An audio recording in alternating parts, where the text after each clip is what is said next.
बेडक बोलवाड मार्गावर काळाचा घाला, अपघातात तरुणाचा जागीच मृत्यू. बेडक बोलवाड रस्त्यावर भीषण तिहेरी अपघात, सुभाषनगर येथील तरुणाचा जागीच मृत्यू.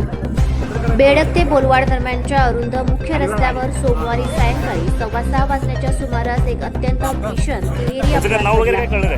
यामध्ये मोटरसायकलवरील एका तरुणाचा जागीच दुर्दैवी मृत्यू झाला आहे. अक्षय खोत राहणार सुभाषनगर असे अपघातात प्राण गमावलेल्या तरुणाचे नाव आहे. मिळालेल्या प्राथमिक माहितीनुसार अक्षय खोत हा तरुण सोमवारी सायंकाळी 6:15च्या सुमारास आपल्या दुचाकी क्रमांक MH10 EH7308 या वाहनावरून जात होता.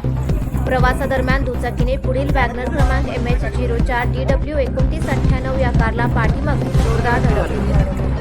ही धडक इतकी भीषण होती की त्याचवेळी समोरून येणाऱ्या एका स्कूल बसने दुचाकीला धडकली असल्याचा या तिहेरी अपघातात अक्षय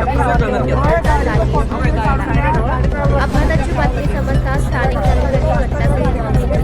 हा अपघात नेमका कोणत्या वाहनाच्या चुकीमुळे झाला याबाबत अद्याप स्पष्टता आलेली नाही. घटनास्थळी पोलीस दाखल झाले असून या अपघाताचा अधिक तपास सुरू आहे. एका वाढत्या वयातील तरुणाचा असा अचानक झालेल्या